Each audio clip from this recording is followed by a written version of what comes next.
Mettez-vous-en plein les yeux en regardant Souvenirs en série grâce à la grande lunetterie de Montet. Voilà, messieurs, bienvenue sur le plateau de Souvenirs en série. Mon cher Sen, tu peux t'installer ici. Ah oui, alors attention, belle entrée, magnifique. Dans cette émission, vous pouvez, tout en répondant à mes questions, manger et boire. Je vous présente Christelle. Christelle, elle travaille chez Swiss Wine Promotion et c'est elle qui va vous proposer, attention, on ne se moque pas de vous, un rouge. Alors, est-ce que vous aimez le Cabernet Franc? On aime les cabarets francs. Oh, de la cave des collines Pierre d'Orsat. Pierre d'Orsat, c'est un tout jeune propriétaire en caveur sur Fuy. Il a voulu faire comme son papa et s'est élevé en amphore. Alors en amphore, c'est des... C'est amphorique après. C'est amphorique.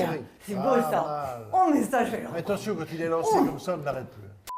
L'un des meilleurs producteurs de panettone au monde. Au monde? Oui. Absolument. Ouh là là là. On arrive de Milan, de la Coppa del Mondo del Panettone. Et là, je vous propose de déguster avec ce vin un panettone cappuccino. Ah, magnifique. Alors ça, c'est la première fois. Silence plateau. Merci à Lucien derrière la caméra de ne pas aboyer. Souvenirs en série, épisode 10, les pensées de scène.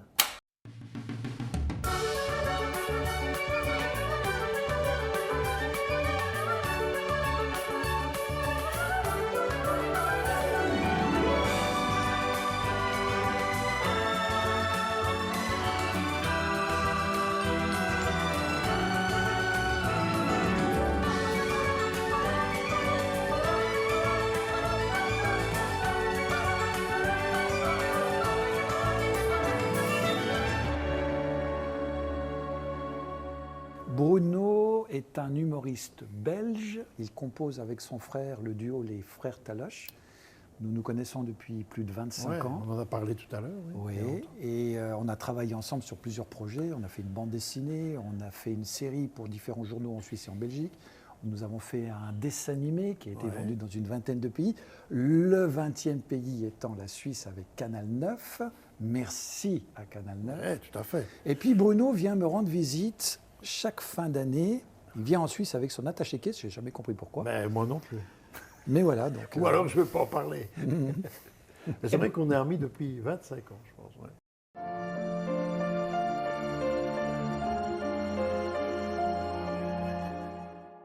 Alors moi, quand j'avais 9 ans, on était en 1975, pas tout à fait 9 ans, à l'époque, vous vous en souvenez certainement, Olivier, on allait à l'école le samedi matin. Et le samedi après-midi, je regardais, mais vraiment chaque samedi après-midi, une émission qui s'appelait Le Samedi est à vous, présentée par Bernard Gaulet. C'était la première émission interactive qui permettait aux téléspectateurs français de choisir une série. Et j'espérais, ça venait souvent d'ailleurs, j'espérais que les téléspectateurs français, puisque nous en Suisse on ne pouvait pas voter, choisissent les Mystères de l'Ouest. Alors pour moi, c'était les Mystères de l'Ouest. Je dirais aussi Amicalement Vôtre, parce qu'Amicalement Vôtre, pour la petite anecdote, c'est un des deux acteurs, Roger Moore, qui était aussi celui que j'aimais beaucoup parce qu'il avait cet humour si flegmatique. C'est le seul acteur de série, à ma connaissance, qui a réussi à divertir 3 générations. C'est-à-dire mes grands-parents avec la série Ivanhoé, mes parents avec Le Saint, et puis nous avec Amicalement Vôtre. Écoutez, vieux, surtout ne m'appelez pas vieux. On pourrait penser que c'est une marque d'amitié. Vous voulez recevoir une baffe? Non. Et vous? Oh, je pense que vous pourrez pas me toucher, vous. Vous avez une qualité certaine, le courage. Oui, alors à l'intérieur ou à l'extérieur? Ah, c'est à moi de choisir. Oui. Eh bien, à l'intérieur, dehors, il n'y a pas l'air conditionné. Non! Non, Lord Sinclair, pas ici. Ne vous inquiétez pas, voyons. Tous les dégâts vous seront entièrement payés. Lord Sinclair? Non, mais vous avez entendu, je n'ai encore jamais massacré de Lord. Une autre qualité, dites-donc. L'optimisme.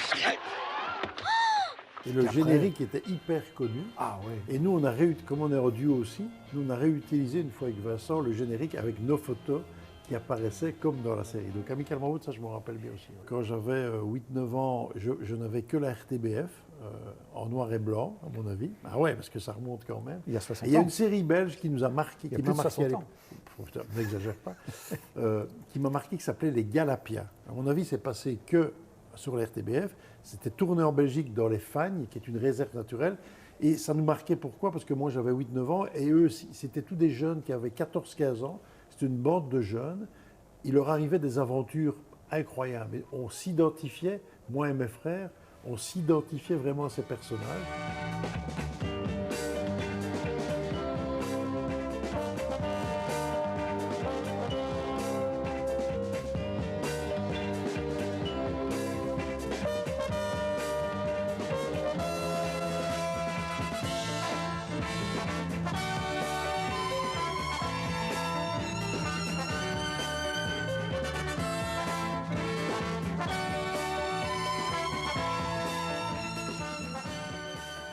C'était quoi le tempérament du petit Philippe Sennewald à l'école?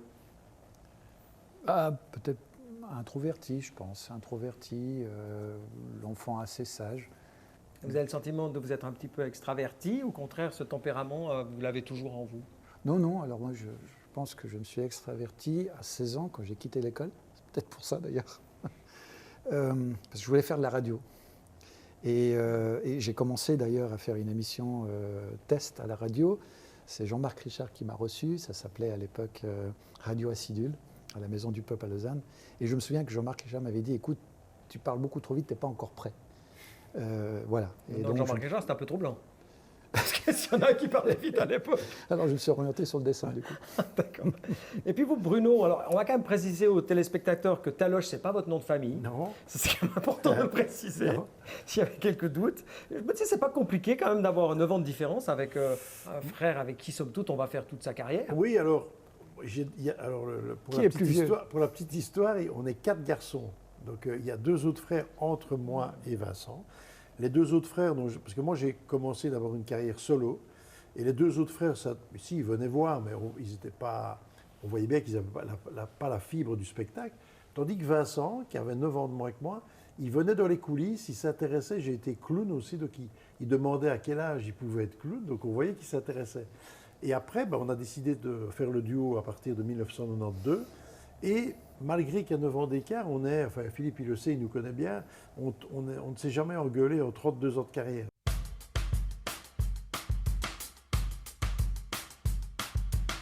Sans hésiter, je dirais Colombo, parce que c'est la série que j'ai pu faire découvrir à ma fille, qui aujourd'hui va avoir 18 ans, mais elle a pu regarder Colombo, alors que c'est difficile pour les jeunes d'aujourd'hui de regarder une série qui date des années 70 pour la première saison.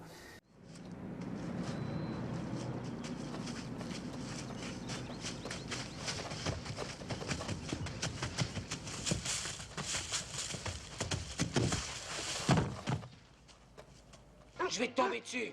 Je sens que je fatigue. Ah.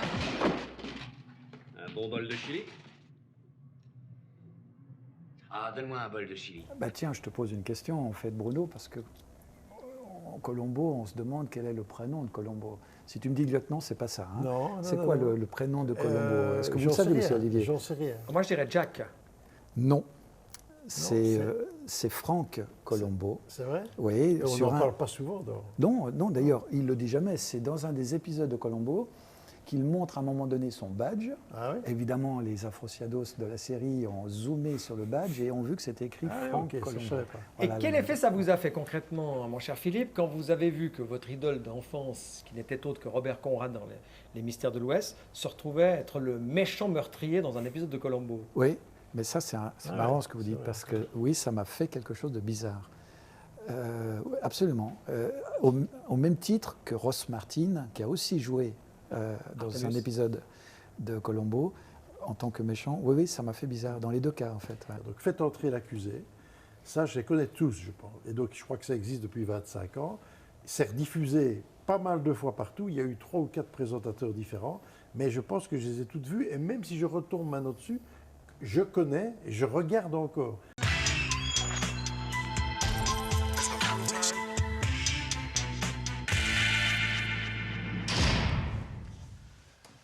Cet homme-là, en 1993, a pris en otage toute une classe de maternelle. C'était à Neuilly, près de Paris.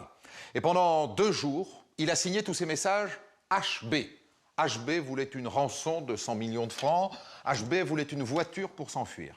HB, on s'est longtemps demandé ce que voulaient dire ces 2 initiales. Ce n'est qu'à la fin, quand les enfants ont été relâchés vivants et que lui a été abattu, qu'on a vraiment compris. Toutes les séries policières qui refont des procès ou qui parlent de tueurs en série, moi j'adore ça. Et ça, une fois que je commence, je termine. Donc ça, je dirais, faites entrer l'accusé. Quand on est des artistes comme vous, est-ce que forcément on a envie de traverser le temps avec son travail, ou en tout cas, est-ce que c'est quelque chose à laquelle on pense? L'année prochaine, je vais fêter mes 35 ans de dessin d'humour et ça va se concrétiser par un livre qui retrace le travail que j'ai fait pendant les 35 ans. C'est peut-être une manière de laisser une empreinte, peut-être pour mes petits-enfants que je souhaite. Moi, je suis très conscient qu'on plaît, si tout va bien, à une génération et demie.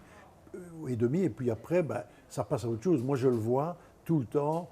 Je collabore avec deux, trois personnes plus jeunes dans notre festival. Si je leur parle de Thierry Leluron ou de Raymond DeVos, ils ne connaissent pas. Pourtant, c'est pas très vieux. Ouais. Ne parlons pas de Fernand Reynaud ou de Laurel Hardy, ils ne connaissent pas du tout. Les Frères Taloche, vous avez quand même une chance, je vous compare souvent comme un artiste de la chanson qui démarrerait une carrière, c'est que vous avez un tube. Oui. Il faut quand même reconnaître que ça vous a pas mal aidé. Je fais allusion à Jean Corré-Védel, ça c'est vrai, qui reste encore un sketch oui, qu'on a du plaisir à regarder. Toujours, et les gens nous connaissent sur ça, parfois ils nous connaissent que sur ça, ils viennent encore nous voir en spectacle sur celui-là. C'est une petite magie ce sketch, parce que nous, évidemment, quand on l'a fait la première fois, on ne savait pas. Il est né comment en fait? Qui a amené la chanson à l'autre? Parce que dans notre premier spectacle, on est parti de l'idée que chez vous, c'est pareil, je pense, le journal télévisé est traduit pour les sourds et malentendants. Vous avez ça aussi. Et on s'est dit, tiens, on ne traduit pas les chansons.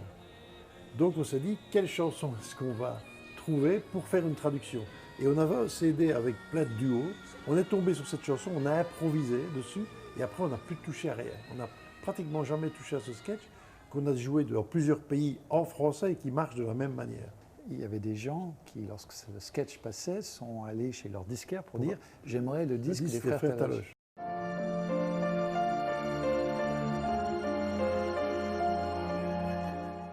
Dans ma tête, je suis capable de chanter tous les génériques des années 70, dans ma tête. Mais en vrai, c'est plus dur. Et en même temps. Palam, palam, palam, palam, palam, palam, palam, palam, palam, palam. Et pourquoi? C'est peut-être parce que... On dit ce que c'est quand même. Ah, la Panthère Rose. Et justement, oui, je pense que c'est ce générique en dessin animé qui m'a vraiment épaté. Vous l'avez fait en version dance quand même, c'était très rapide.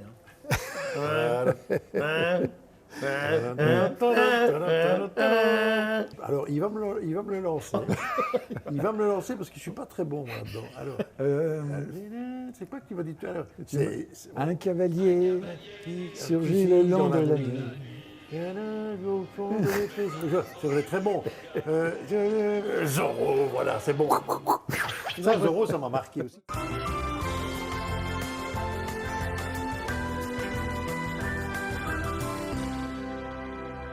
Dans les années 90, si j'ai bon souvenir, il y avait cette série Doraemon, qui est la seule série, jusqu'à ce jour, que j'ai regardée en version originale parce qu'elle n'était pas traduite, donc elle était sous-titrée. En général, je ne regarde pas quand c'est sous-titré parce qu'on perd un petit peu au niveau de l'image. Mais là, oui, je regardais cette série parce qu'elle était absolument irrésistible de drôlerie.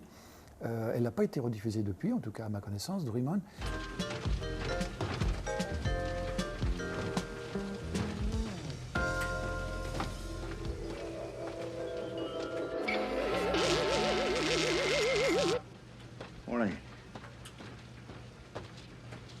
You know, I've got a real good feeling about this, Philly. La particularité de cette série, outre le fait qu'elle était drôle, c'est que le personnage principal, quand il ressentait une émotion ou une particularité, elle était traduite par des extraits de films alors j'ai déjà vu en noir-blanc qui traduisaient son émotion. S'il était nerveux, tu voyais une fusée qui démarrait. Ah, tu as vu ça? J'ai pas vu toute la série, mais j'ai vu des morceaux, des épisodes. Moi, j'aime bien tout ce qui est humour, mais je ne ris pas si facilement que ça. Et cette série m'a fait vraiment rire. Ça s'appelle Macho Alpha. C'est une série espagnole, tu l'as peut-être vue. Oui. Moi, j'adore parce que c'est très actuel. C'est une série c'est des copains. Il y en a un qui est en couple, mais son couple va pas bien. L'autre, il est prêt de divorcer. Il y en a un qui est célibataire. Tous des machos, les gars, parce que c'est inscrit dans notre culture. Ma masculinité, personne n'y touche. On ouvre la relation pour pouvoir coucher avec d'autres personnes. Je peux y réfléchir au moins? La masculinité traditionnelle est toxique. Vous êtes en train de me foutre dehors? Non, les femmes, elles appellent ça le plafond de verre. Comment est-ce que nous, les hommes hétérosexuels, nous nous sentons face à ce dilemme? Vous avez matché sur Tinder? Non, j'ai pas Tinder, c'est pas ça. Maintenant, oui. C'est reparti, les rencontres online. C'est un truc de losers, ça. 40 cases, mon pote! Et c'est très actuel parce qu'on parle beaucoup des réseaux sociaux, des applications de rencontres. Et donc, il y a des réactions par rapport à ça. Et je me suis vraiment marré toute la série. Je crois qu'il y a 8 ou 9 épisodes. J'ai vraiment beaucoup aimé, je l'ai conseillé à pas mal de gens. Il est quand même important quand même de parler de Lucien de manière un petit peu plus détaillée parce que c'est un projet que vous avez en commun. 78 épisodes. Comment est née concrètement cette aventure? Est-ce que Lucien au départ était un personnage de votre univers? Bon, moi j'aime bien dessiner les animaux, bizarrement assez bedonnant d'ailleurs. Et ce chien, on a d'abord fait une série, c'est intitulé les Pensées du chien. Ouais. Cette série a été publiée dans la presse en Suisse et en Belgique. Donc, il y avait 8 journaux qui l'a publiée. Et c'est ce chien qui a servi en fait de déclinaison pour en faire un personnage en 3D.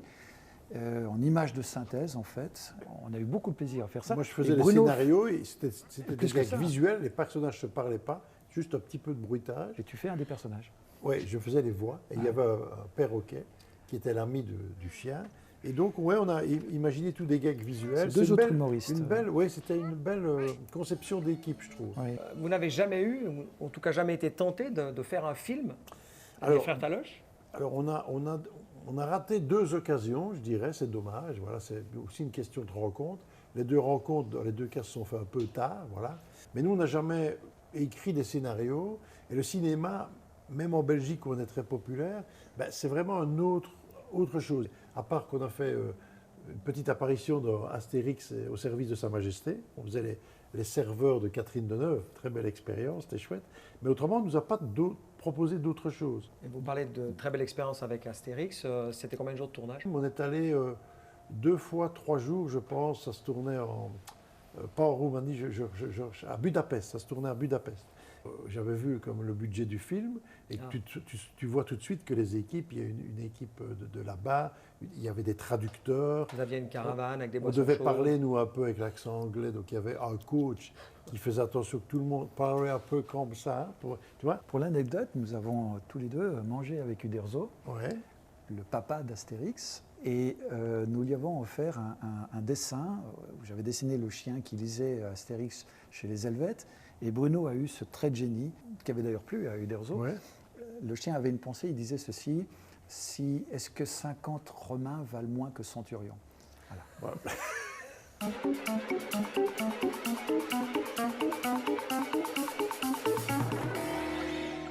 Bon, celle à laquelle je pense, que je regardais avec mon épouse, c'était 24 heures chrono. On aimait beaucoup cette série, alors on s'obligeait, mon épouse et moi, à attendre vraiment qu'elle passe de semaine en semaine. On ne voulait pas commencer à se faire 3, 4 ou 5 épisodes. Il faut dire aussi qu'il y avait 2 épisodes qui étaient l'un après l'autre, donc ça nous faisait déjà une jolie soirée. Tuer Pavel et Novakovitch était une chose, mais tuer Souvarov, les Russes verront l'assassinat de leur président sur le sol américain comme un acte de guerre. Il a permis un attentat terroriste sur notre sol. Ça, c'est un acte de guerre. C'est un assassin. Tu vas provoquer une puissance nucléaire, Jack. Le ferme, Chloé. Sinon quoi? T'as l'intention de me tuer aussi? Il faut arrêter ces gens, ils doivent rendre des comptes, ils ne peuvent s'en prendre qu'à eux-mêmes. Et les dommages collatéraux, est-ce que tu y as pensé? Sans parler des vies innocentes qui sont en jeu.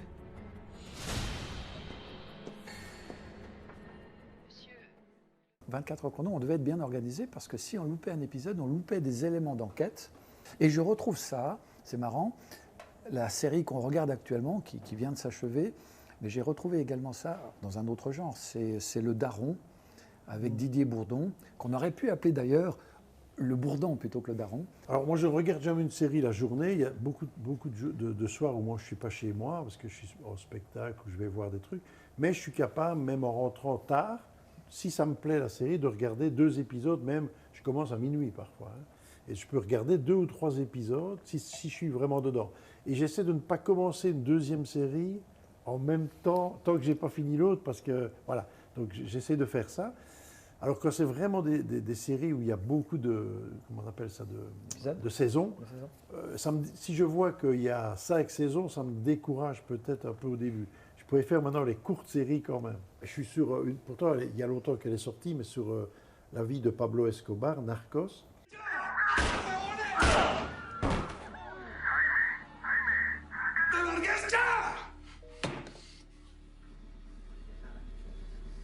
¿Qué pasó pues, Ricardo, huevón? Lo estás cagando, marica. Ricardo, vas a huevonar, hermano. Ricardo, vas a huevonar. Pablo está debilitado, hermano. Lo sabes. Esta hijo de puta ciudad está llena de policías, muchachos. Pablo no se puede mover, hermano. Ricardo, baja esa huevona.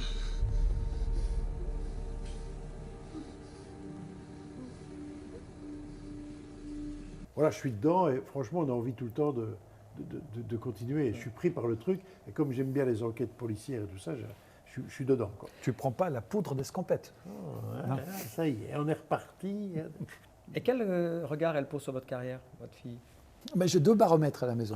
C'est-à-dire que mon épouse et ma fille, puisque mon fils, lui, n'est plus à la maison, à 25 ans, il a son appartement, mais quand je montre un dessin à mon épouse, si elle ne rigole pas, je sais que ça va être un bon dessin. Et ça marche systématiquement. Et puis, si elle rigole, ce ne sera pas bon. Oui, là, je me fais des soucis. Ouais, ah. Tout à fait. Et puis ma fille, elle est... je pense qu'avec les années, elle est un petit peu... Mais elle dessine bien, mais elle est un petit peu...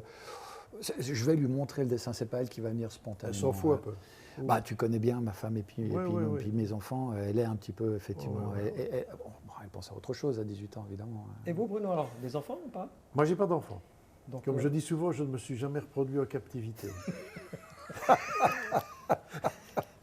Comme dirait Coluche, j'ai donné beaucoup de départs, mais je n'étais pas là où vous arrivez. Mais donc tu es souvent seul à 1h du matin. Ah oui, non, je suis seul. Non, mais moi, je vis seul.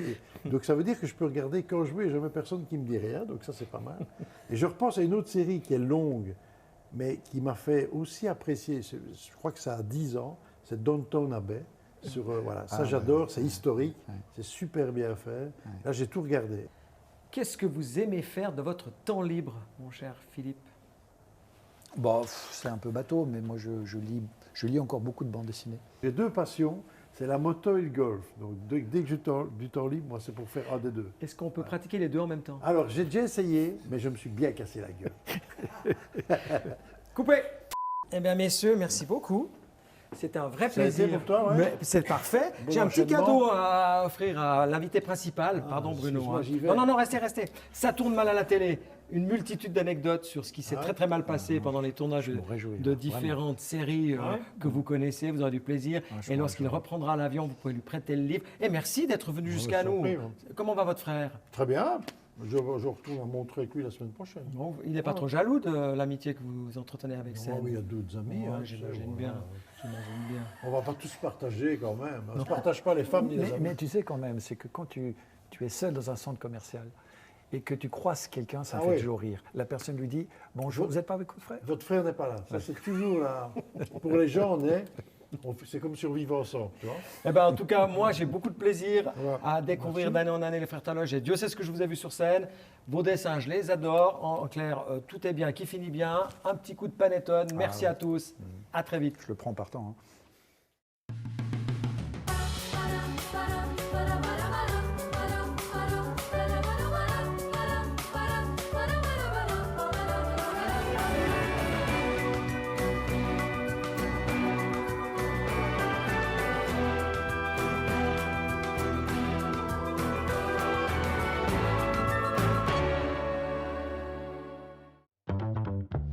Vous venez de vous en mettre plein les yeux en regardant Souvenirs en série grâce à la grande lunetterie de Monterre.